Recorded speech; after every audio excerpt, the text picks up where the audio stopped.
Au fil des ans, c'est devenu une référence. Voici la 37e édition de la Transmaurienne vanoise, la course française de VTT par étapes. Une épreuve de VTT en montagne labellisée UCI à la renommée internationale qui se tient au milieu de l'été alpin. On vient de loin à s'engager sur les différents formats possibles, car ici, pros et amateurs se côtoient sur les tracés proposés au sein du plus grand domaine cyclable du monde, avec Ossois et Valseny comme station-village de départ. Les élites dames et hommes s'embarquent pour 5 jours de course, 250 km à monter et descendre, sur le format 9000, comme les 9000 mètres de dénivelé proposés. Du VTT marathon, une journée de format XCO, le cross-country olympique. Pour venir briller en or ici et porter le maillot jaune de leader, il faut être un athlète complet. Une maîtrise totale du pilotage, une appétence pour l'endurance. La Transmaurienne vanoise est belle, mais se mérite.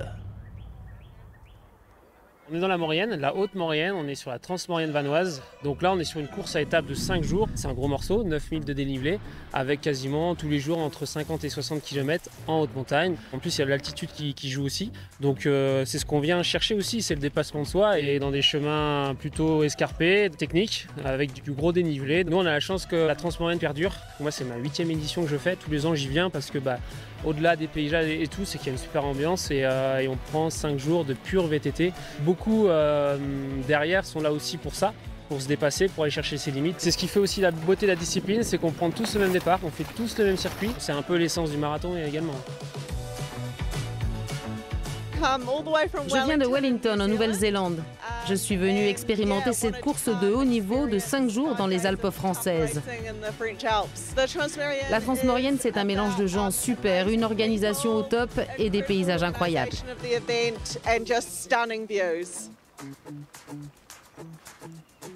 C'est clair que les terrains ici, il n'y a pas besoin de les retravailler, il n'y a pas besoin de les rechaper, il n'y a pas besoin de faire des bike-parks comme dans certaines régions. C'est naturel et c'est naturellement technique et engagé. Il y a des beaux paysages et des racines, des pierres, etc. et de quoi s'amuser. Ouais. Ambiance le village dans les nuages sur les premières grilles de départ qui se constituent à Ossois. Plusieurs formats vont s'élancer sur la Transmo. Je n'étais encore jamais venue, c'est ma toute première fois. J'ai jeté un œil au parcours, ça m'a l'air très technique. Je suis impatiente.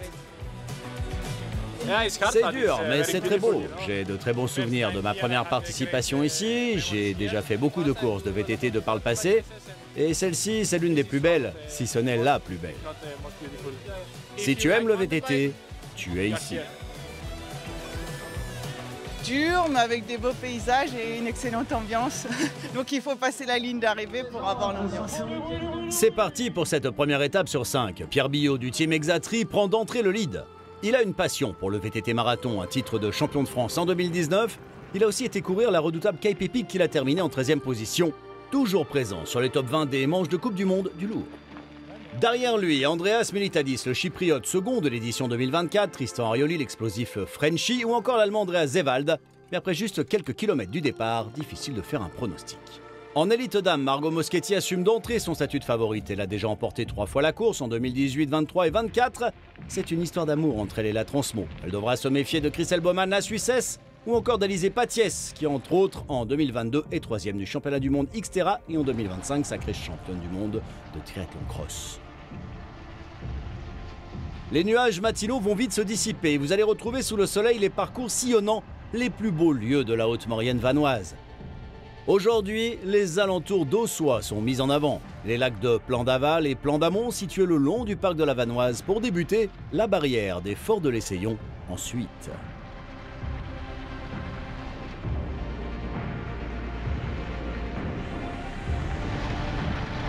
Ils sont 3 hommes à s'être extirpés. Outre Billot et Militadis, dans le trio de tête figure l'Allemand Andreas Zewald, qui alterne les titres ces 5 dernières années en cross-country marathon, champion du monde d'Europe, d'Allemagne. Mais sur ce genre de tracé, tout peut arriver. On n'a pas le temps, comme en XCO, de faire une reco sur le circuit. On ne connaît pas la trace en amont et les difficultés, donc il faut être vigilant, il faut garder toujours une marge de sécurité. Et c'est ça qui est aussi sympa dans cette discipline, c'est que on ne sait jamais où on met les roues.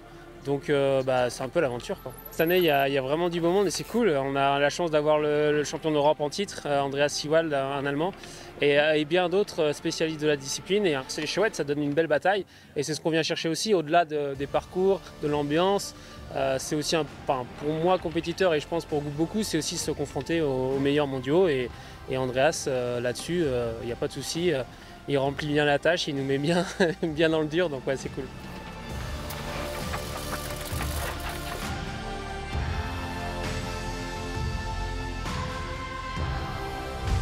La barrière des forts de l'Essayon se profile à mi-étape. En élite dame, Margot Moschetti est la première à se présenter à l'entrée des souterrains ouverts à la course. Un moment toujours très apprécié, en pro comme en amateur.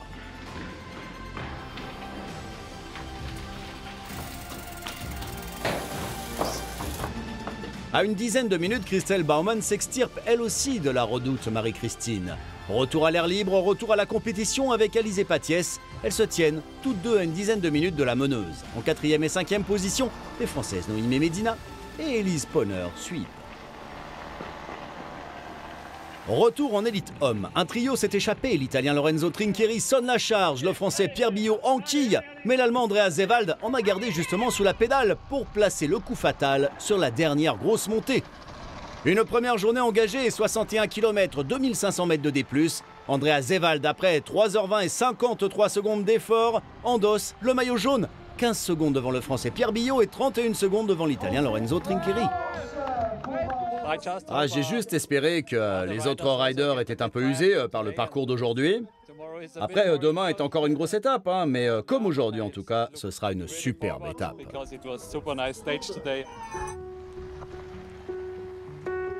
En élite dame, la posture si typique de Margot Moschetti a fait le taf.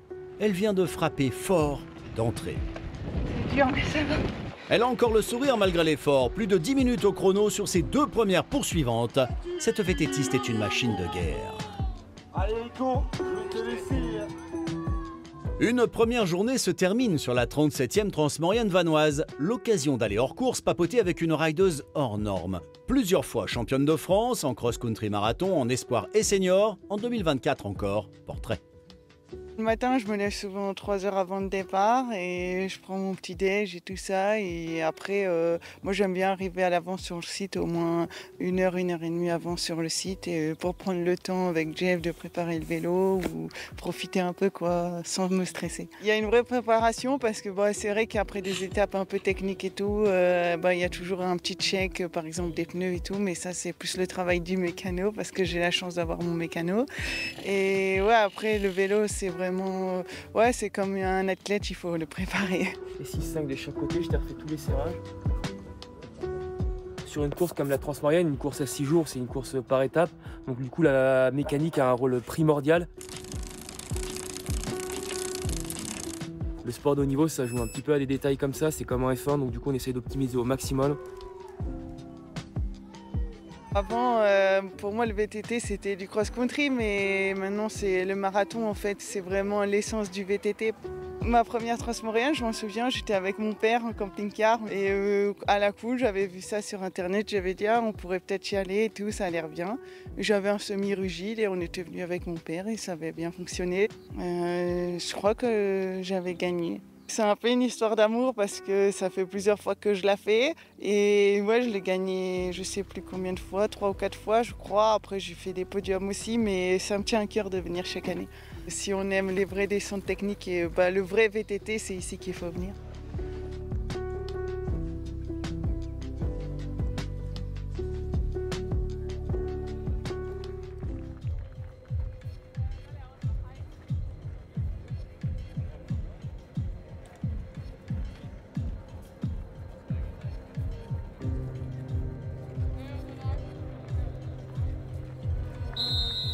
Ainsi soit-il, le deuxième départ de ces 5 jours engagés va se tenir. Plus court sur le papier, 48 km pour presque 1900 de dénivelé, une broutille. Les premières ascensions se font sous la canopée alpine qui protège du soleil et donc de la chaleur intense en cet été 2025. Le premier tiers du parcours de cette deuxième étape est exigeant. Des pentes alternant entre 7 et 15 degrés, les meilleurs grimpeurs se détachent d'entrée. Un parcours fluctuant entre 1200 et 1900 mètres d'altitude. Après les lacs d'Aussois, voici la découverte du plateau alpin de Solières-Sardières sur la commune de Valseny. Cette étape a ravi tous les engagés, très orientés single tracks en forêt vanoise. Du pur bonheur pour vététistes, à la montée comme à la descente, le genre de tracés exigeants, juste comme les aiment les riders du top 20.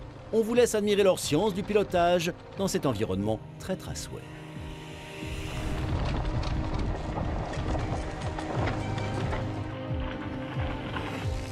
Dans les descentes, le peloton s'étiole. Le maillot jaune et Pierre Billot devant, le français Lohan Schoenwald, 25 ans, fréquentant l'élite et les manches de Coupe du Monde de cross-country depuis quelques années, sort les crocs à l'assaut du général de la Transmaurienne vanoise.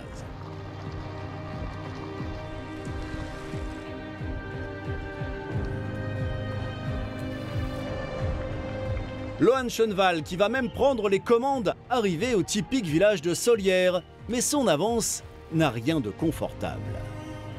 Sur 30 secondes, à peine. À peine, regarde. Le groupe de chasse compte du beau monde. Andrea Zeval, Pierre Billot, Lorenzo Trincheri veulent reprendre la tentative d'échapper du français Schoenwald.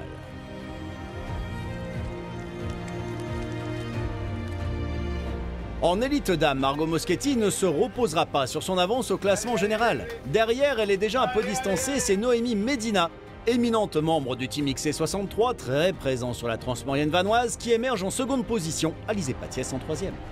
Devant, on s'arrache, à l'arrière, on a un peu plus le temps de contempler les somptueux paysages d'une course devenue un mythe.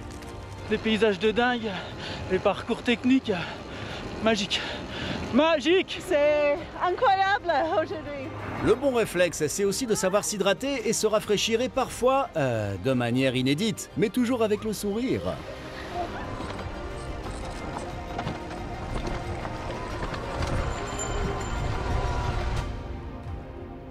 En tête, le tempo est toujours aussi incroyablement élevé. Après une boucle via le fabuloso chemin du Petit Bonheur, il va falloir remonter sur le village d'Aussois. En bas, ils sont 4. En haut, il n'en reste plus qu'à Andrea Zewald qui passe la ligne d'arrivée en premier, confortant sa place de leader au général, devant les Français Lohan Schoenwald et Pierre Billot.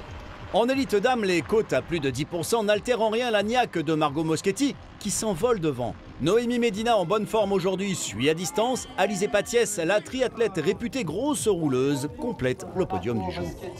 On le rappelle, le Grand Chelem, c'est tout simplement inscrire son nom chaque jour sur ce maillot.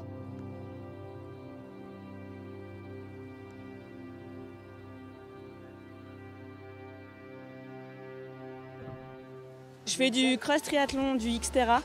Donc c'est le format off-road du triathlon, c'est pleine nature et je suis championne du monde du coup de cross triathlon. Et après je fais pas mal de coupes du monde en Xterra. C'est vrai que le vélo c'est toujours quelque chose que j'ai beaucoup apprécié. J'ai commencé par le VTT en espoir avec des coupes du monde et du coup j'aime bien revenir un peu dans la discipline. On n'a pas l'habitude que ça soit aussi technique en Xterra, mais c'est pour ça j'aime bien venir ici, ça fait travailler aussi pas mal de choses qu'on n'a pas forcément l'habitude de faire. Ça me fait une belle semaine d'entraînement à vélo, avec un peu d'altitude, des bosses assez raides, donc ça me fait travailler la force musculaire. Et puis après, le soir, souvent, je vais courir ou nager en endurance parce que je fais du triathlon, donc il ne faut pas que je perde non plus les autres disciplines. Changement de village de départ, direction Valseny, c'est mercredi, c'est cross-country. La Transmaurienne vanoise donne aussi dans le XCO le format cross-country olympique. La Transmo, dans sa version 9000, donne des points XCM pour le circuit mondial. Les jeunes engagés dans le parcours 6000, l'antichambre de l'épreuve reine, vont pouvoir de leur côté récolter des points XCO, comptant pour leur classement mondial avec cette journée labellisée UCI Junior. Maintenant que la présentation technique est faite, intéressons-nous au parcours. Une start loop de 800 mètres au plus proche du public dans la station, puis une boucle de 5 km 300 avec 180 mètres de dénivelé à répéter plusieurs fois. Aujourd'hui, c'est l'explosivité, de l'intensité et avoir le lactique dans les jambes. Ça va être assez stratégique parce que voilà, une longue bosse, des replats, il y aura beaucoup de relance. Je vais donner le meilleur de moi-même avec les sensations du jour après une belle épreuve d'hier où il y en a plein les jambes quand même. Le cross-country, c'est là qu'excelle Noémie Medina, mais que faire face à la pilote la plus interdisciplinaire du peloton? Margot Moschetti a troqué le VTT cross-country pour le VTT marathon. Mais avec sa mentalité de battante, elle ne lâche rien, se donne à fond et ça va vite se faire ressentir. Les autres filles du top 5 tentent de s'accrocher.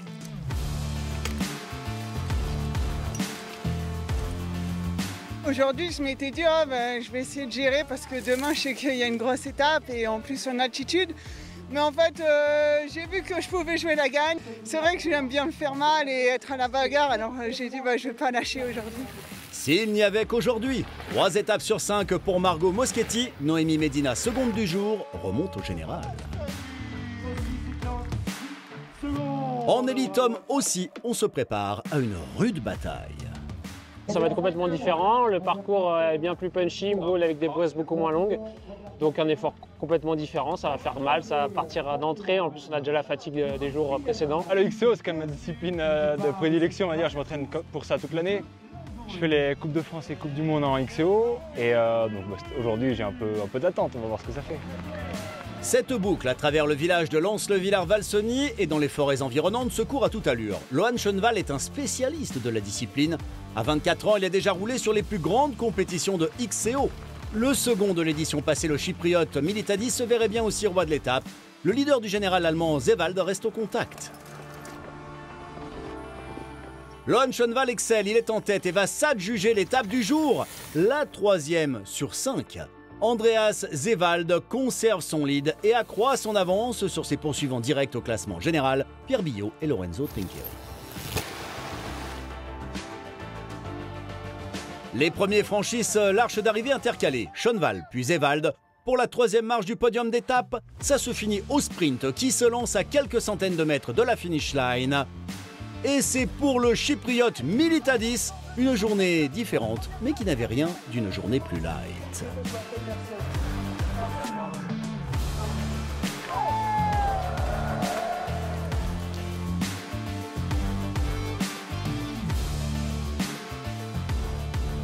Quand on roule en catégorie élite, le seul inconvénient, c'est que l'on n'a pas le temps de lever les yeux des pièges du tracé qui ne pardonnent pas à haute vitesse. En revanche, à l'arrière, ils et elles sont nombreux à profiter du mode rando. C'est comme la Transmo des pros, mais sans le chrono, sans le dénivelé positif si on le souhaite, l'occasion de découvrir des panoramas incroyables et de visiter les lieux autrement, à son rythme. C'est trop chouette la visite, merci beaucoup. Ah, c'est magnifique, hein. Bravo, super région, hein. Bravo. Le monde rando, c'est ça aussi sa richesse, c'est qu'on a pléthore de pratiquants avec des niveaux différents, e-bike ou pas. On leur propose de soit participer au même parcours que leurs idoles, soit utiliser des infrastructures pour l'hiver, les remontées mécaniques, les télésièges, télécabines, pour accéder à des paysages de folie un peu plus facilement. Et c'est vrai que ce mode rando, il est à la carte. On part et en roulant, on choisit, je coupe, je prends le télésiège, je monte à la pédale. Un maximum d'amoureux et de pratiquants peuvent venir ici se faire plaisir et découvrir des paysages somptueux. Ce qui nous fait bien rire, c'est notre chrono sur ma Garmin. On se rend compte qu'il y a plus de temps de pause presque que de temps de vélo. On traîne un peu au ravito. Retour en course, avant-dernière étape, départ de Valseny pour 56 km et 2000 de D+. En élite homme, les timings sont serrés devant, tout est encore possible. Nous voici sur l'avant-dernière étape de cette course fantastique. Mon compatriote Stefano Gerbaz et moi sommes 3e et 4e du général. On va faire tout notre possible pour conserver ces positions et pourquoi pas récupérer un peu de temps sur les 2 premiers. Aller chercher Andreas Zewald semble impossible. On va surtout tenter de se maintenir car la concurrence est rude. On espère juste garder nos places. Let's go! Côté dénivelé, la montée au col du célèbre Mont-Cenis, cher à tout type de cycliste, s'annonce engagée et disputée. Devant, on prend le large très vite. À l'arrière, on se réserve quelque peu, car une bonne partie de cette étape se court entre 2000 mètres et 2500 mètres. L'oxygène se faisant plus rare, le souffle se fait plus court et l'effort s'intensifie.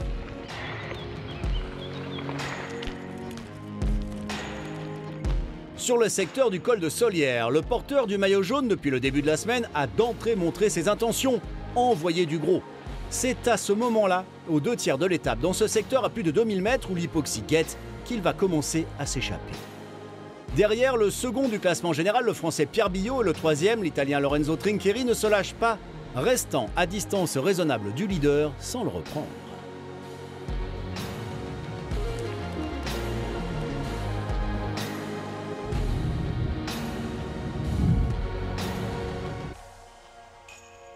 En élite dame, Margot Moschetti ne fait pas cavalier seul en ce début d'étape. Noémie Medina ne cesse de remonter au général, 3e la veille, derrière Alizé Patiès, qui elle ralentit la cadence suite à une gêne pulmonaire, va vite se retrouver seconde à ce rythme. Christelle Baumann aussi remonte au général, la Suissesse est à l'effort et est en train de reprendre son retard. La 3e marche du général en ligne de mire. De là à reprendre 20 minutes, l'avance qu'a Margot Moschetti, on est sur une mission impossible. Mais pourquoi ne pas s'adjuger une victoire d'étape aujourd'hui? Le Mont-Cenis, son col mythique, son lac d'un bleu rare. Cette partie est autant redoutée qu'attendue, tant le site est d'une beauté exceptionnelle. Les meilleures choses ont une fin, la séquence délectation visuelle se termine. La redescente sur Val-Cenis se fait à Mach 2. Andreas Zewald vient de confirmer qu'il est l'homme fort de cette 37e édition de la Transmaurienne vanoise. Lorenzo Trinqueri et Pierre Billot confirment leur bonne forme. Une arrivée roue dans roue, main dans la main, moment rare. Noémie Medina a réussi à suivre la cadence infernale de Margot Moschetti. Sur le podium, les pas de danse des vainqueurs du jour. Il reste une ultime étape et bien des choses sont encore possibles. Il faudra rester vigilant.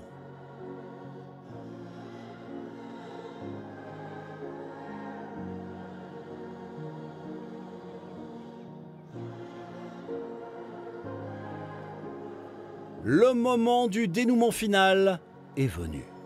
On est sur la ligne de départ à Val-Cenis pour la dernière étape de la Transmo. Et là, il y a un peu de pression quand même parce qu'il faut garder sa place au général. Celle-là, elle me fait un peu plus peur que les autres parce que ça va être un profil plus roulant que les étapes précédentes. Le soleil est à son zénith. Midi, la Transmo s'ébranle dans la chaleur. Un parcours de 50 km pour 1200 mètres de D+, sur cette dernière étape du mode 9000. De Val-Cenis direction l'Écho, typique hameau où le film Belle et Sébastien a été tourné en temps. Puis une descente de toute beauté via le plateau de Bessan. On se jauge, on s'épie, mais l'objectif des uns et des autres en ce début d'étape semble le même, conserver sa place au général.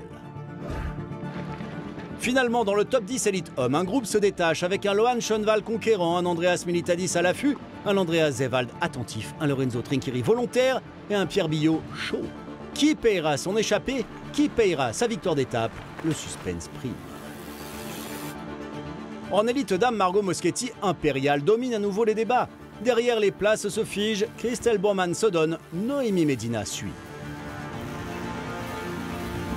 Le bel Écho est en vue. Ici, on fait un demi-tour dans un hameau typique et enchanteur en direction de l'arrivée. Échappé de Lorenzo Trinqueri, suivi de Lohan Schoenwald. Peut-être un peu tôt dans la partie élite homme, mais Pierre Billot, second du général Veil, entraînant avec lui Andreas Zewald.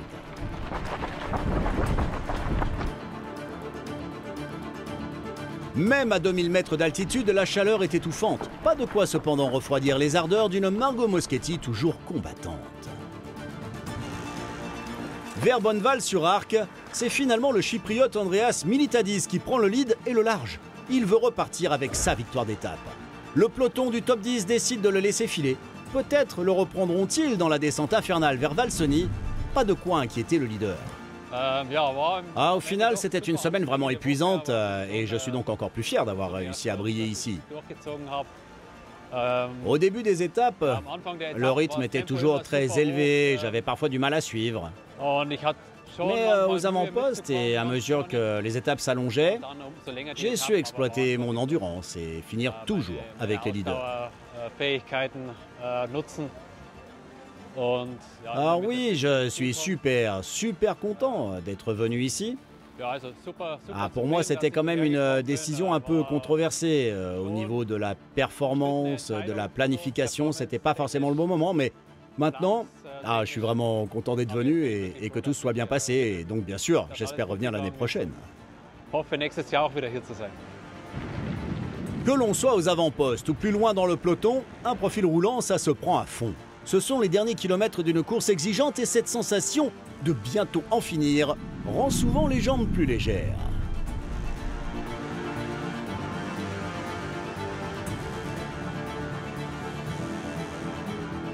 Le chypriote Andreas Militadis paye sa victoire d'étape. L'ultime, derrière, rien ne bouge. L'Allemand Andreas Zewald sera sacré. Le Français Pierre Billot est son dauphin. L'Italien Lorenzo Trinqueri complète le podium final.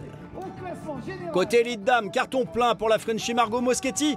La Suissesse Christelle Baumann, seconde du jour et troisième au général. Quant à Noémie Medina, troisième du jour, c'est elle la seconde du classement général.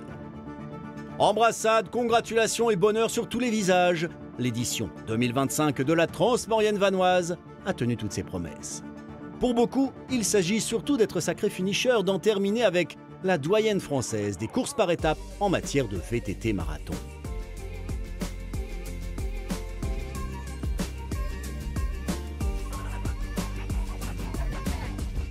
En parallèle de la course élite, la Transmaurienne vanoise, c'est une semaine de VTT ouverte à tous les niveaux et tous les âges, avec même une course unique. La crème de la crème des pilotes andrésiennes sont de la partie. En mode rando, 6000, gravel ou en mode after, il y aura toujours une opportunité pour vous de venir vous faire plaisir en solo, duo, amis, famille, de jour, de nuit. Tous les plaisirs du VTT en Haute-Maurienne vanoise sont possibles. Rejoignez l'aventure, tout peut commencer par une simple visite sur le www.transmaurienne-vanoise.com. Rendez-vous du 12 au 18 juillet 2026, ce sera la 38e édition.